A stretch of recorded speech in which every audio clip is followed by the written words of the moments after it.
सत्संगामध्ये उपस्थित असलेले सर्वांच्या चरणी माझा नमस्कार। आपण सत्संग का करतो याचे एक उदाहरण आहे। जीवनाला विस्वर ही गोष्ट येत असते, सत्य येते, चांगलं वागणं हे येते, काहीतरी करून जावं हे वाटते। आणि आता दादानं सांगितलं होतं, अर्जुना तू तिथंच होता, तुझ्या सोबत अन्याय झाला, तू मला का विचारतो। हे दादाची गोष्ट मला अशी पटली की या अवलापूर गावाला आपल्याला सुधारायचं असेल तर आपण आपल्या चुकी अगोदर समज। जगाच्या जेव्हा आम्ही कामी पडतो, सगुण म्हणजे मी परपंचापुरतं करणं, निर्गुण म्हणजे जेवढे स्टेजवर हे दादा हे कार्य करतात हे निर्गुणाचं कार्य आहे। म्हणजे तुम्ही तुमच्या जेव्हा चुका जर तुमच्या जीवनामध्ये घडतील तर तुम्ही तेव्हा साक्षी तिथं होता आणि त्याला दुरुस्त करा। हे अवलापूर गाव मी कधी ऐकतो, इथे 2-3 कार्यक्रम होतात, बाजीराव बाबाजी होतात, दुसरे होतात। या गावाला याने असं ठरवलं की आम्ही या गावामध्ये अशी एक कॅपॅसिटी आहे की ते घेण्याचं कार्य करतात। त्यांनी बघा तुकडोजी महाराज होते, जेवढे शाईबाबा होते, गजानन बाबा होते, पण नंतर एक इथून 100 किलोमीटर दूर फुलाजी बाबा होते, त्यांची वाणी मानव धर्मासाठी आणलं। तर त्या या अवलवाल्या गावाने, अवलपूर गावाला पटनापूरला आणून त्या फुलाजी बाबाला या गावामध्ये बनवलं। म्हणजे हे घेण्याची कॅपॅसिटी जे माणसामध्ये आहे, म्हणजे आम्ही स्वतःला लहान समजतोय। सत्संग म्हणजे जेव्हा माणूस स्वतःला लहान समजतो तेव्हाच माणूस ज्ञान घेऊ शकते। जे माणूस ज्ञान घेऊ शकते ते तरक्कीला जाऊ शकते। मी एका घरी जाऊन चाय पाणी करून आलं तर पहिलं जेव्हा प्रधानमंत्री झाले होते अटल बिहारी वाजपेयी, तर या सरपंचाच्या इथल्या गावातल्या सरपंचाला फोन केला म्हणे, तर काही ना काहीतरी या गावाची खासियत असेल की बा हे गाव हे सगळ्याला घेऊन जाते। आम्ही 2-3 वर्षाच्या अगोदर आलो, तुकाराम सर आम्ही आले होते, तर इथं जागा बरोबर नव्हती। या जागेला चांगलं केलं, इथे कितीतरी माती आणून टाकलं। म्हणजे जेव्हा आपण चांगलं करत जातो तर जगाला बी चांगलं करून गेलं पाहिजे माणसानं। अज्ञान जेव्हा आपल्या समोर असते तेव्हा आपल्याला या जगाशी, या अवलापूर गावाशी, या दादाशी काही कार्यक्रम नाही वाटते माणसाला। जेव्हा आपलं अज्ञान जाते, हे माझं अवलापूर गाव माझं आहे, हे माझे माणसं आहेत, हे सद्भक्तीचे आहेत। जेव्हा सन्मान इथं झाला, कशाचा केला तुम्ही? माणसाचा सन्मान नाही केला, ते कोणीतरी कामाला पडले, ते सरपंच आहेत, कोणीतरी लीडर आहे, हे जगाच्या काहीतरी कामी पडेल, आपण याचा सत्कार करतो। म्हणून जेव्हा आपण आपलं अज्ञान आणि ज्ञान, जेव्हा बी सत्संग होतात आम्ही अज्ञानाला ज्ञान देतो। मग अज्ञान कुठं आहे आमच्यामध्ये, कुठं बसलेलं आहे? आमच्या डोळ्यामध्ये आहे, आमच्या अंभावामध्ये आहे, आमच्या कर्मामध्ये आहे की मोठेपणामध्ये आहे? हे ज्ञान आपल्या विचाराला द्यायचे आहे। संत फुलाजी बाबांना आपल्या विचाराला थोडंसं बदललं, जेवढ्या साधू संतांना पूर्ण विचाराला बदलवलं। आणि फुलाजी बाबांना सांगितलं तुमच्या जेवढे बी भारताचे जेवढे साधू संत झाले तुम्ही ते फोटो पूर्ण त्या ध्यान मंदिरामध्ये लावा म्हणे। आम्ही आता मध्ये गेले, सर्व संतांचे फोटो आहेत। म्हणजे त्यांचं ज्ञान जगासाठी देण्यासाठी एवढं चांगलं आहे की तुम्ही आपलं गाव सुधारून घ्या, आपले मुलं सुधारून घ्या।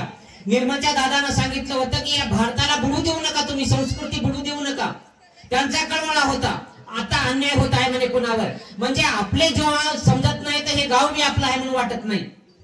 जेव्हा सत्मार्गामध्ये आपण येतो तर आपले वाटते हे गाव माझं आहे। या गावामध्ये कधीही बघलं तर जिकडे तिकडे सीसी टाकून आहे, कारण तर त्या सरपंचाला, माजी सरपंच असं त्याने बी काम केलं, आताच्या सरपंचाने काम केलं। तसं आपण बी एका घरातले एक सरपंच, पाटील, एक कारभारी म्हणून जेव्हा आपण आपल्या मुलावर मुलीवर संस्कार देत नाही तोपर्यंत आपल्याला त्याच्याबद्दल सुख भेटत नाही। जेव्हा मायबापाचे कष्ट घेतो सुख शांतीसाठी, जेव्हा आपण कट्टर बनत नाही, आपले व्यसन आपण सोडत नाही, आपली मानसिकता सोडत नाही, तेव्हा येणारी पिढी आपल्यापासून घेत नाही। आपण आपल्या मुलाबाळाला दोष देतो, आपल्या गावाच्या लोकांना दोष देतो, पण नाही, आपण अगोदर बदला। आपण मायबाप जेव्हा बदलतो व्यसनापासून, कोण्या गोष्टीपासून, त्या गोष्टीपासून आपले मुलं बदलतात। म्हणून हे जाणीव आपल्यामध्ये आली पाहिजे, आपल्यामध्ये आले तर आपले मुलं घेतील। म्हणून मोठ्या माणसाच्या विचारावर चला, मोठ्या माणसाचं ज्ञान घ्या, सद्भक्तीला लागा। जग हे आपलं जग आहे म्हणून म्हणा। आपण आपल्या प्रपंचासाठी जेव्हा राहतो तर हे जगाशी काय करायचं म्हणून म्हणतो आपण। ह्या गोष्टी नाही, या जगामध्ये तर आम्हाला पाठवलं आहे, आमच्या मुलीला जगामध्ये पाठवायचं, आम्हाला दुसऱ्याच्या मुली जगात पाठवायच्या आहेत।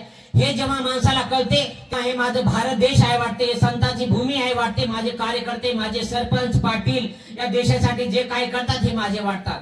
त्याच्यासाठी आपल्याला जगायचं अगोदर असलं तर आपल्याला माझं देश, माझा गाव, माझे साधू संत, माझे मुलं बाळ या जगासाठी काहीतरी चांगले केले हे माणसाला जर वाटलं तर आपण चांगल्या तरकीला जातो, आपल्याला शांती भेटते। एक वृक्ष लावलं तर त्याची सावली जशी आपल्याला भेटते तसे संस्कार बी या भारतामध्ये शिवाजी महाराज होऊन गेले. महाराज पदवी आहे, कुणीही दुसऱ्या याला पदवी महाराजाची नाही, पण छत्रपती शिवाजी महाराजाला महाराजाची पदवी आहे. काय त्यांना अन्यायला ते अर्जुनापेक्षा बी श्रेष्ठ काय होते ते अर्जुन तर तिथे बसून होते, अन्याय झाला पण त्याने हे माझी भावकी आहे, हे माझे गुरु आहे, याच्या पुढे मी काय करू. पण जे शिवाजीचा मी कधी इतिहास ऐकला, त्याचे जे पोवाडे ऐकले, ते त्यांना अन्यायला तेव्हाच्या तेव्हाच, अरे या गाईला सोडून दे, या मुलीला सोडून दे, तेव्हाच म्हणत होता. ती धार्मिक भक्ती माणसामध्ये आली पाहिजे.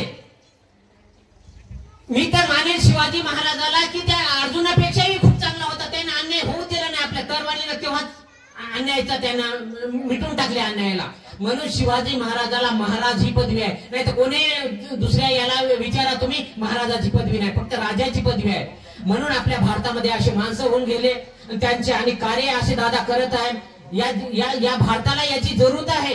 ह्या गोष्टी उदाहरणासाठी नाही, आपल्याला बी आपल्या घरामध्ये एक अर्जुन बी झाला पाहिजे, एक छत्रपती बी जन्माला पाहिजे, आमच्या गावामध्ये चांगले माणसं झाले पाहिजे. म्हणून तुम्ही या अवलापूरवाल्याने गावावाल्याने जे फुलाजी बाबाचा ध्यान मार्ग घेतला, फुलाजी बाबांना सांगला माणसाचीच भक्ती करा. आता तुम्ही सन्मान कुणाचा केला, आम्ही बघा फुलच वाहिले तिथं पण शाल नाही टाकली, पण तुम्ही माणसानं जे माणसाचे काम करतात त्याला शाल दिली. म्हणून फुलाजी बाबाचा मार्ग हेच होता की मानव धर्म सगळ्यात मोठा म्हणे. मानवासाठी येणाऱ्या पिढीसाठी जे माणूस धर्माला चांगल्या परीने घेऊन जाते त्याला धर्म म्हणतात. म्हणून आपण अनेक पुढच्या वर्षी बी असाच कार्यक्रम करू, अशीच भेट घेऊ आणि या ज्ञानाला पुढे नेण्याची कोशिश करू, आदर सत्कार सगळ्याचा करू. एवढेच माझे 2 शब्द बोलून मी माघार घेतो. नमस्कार.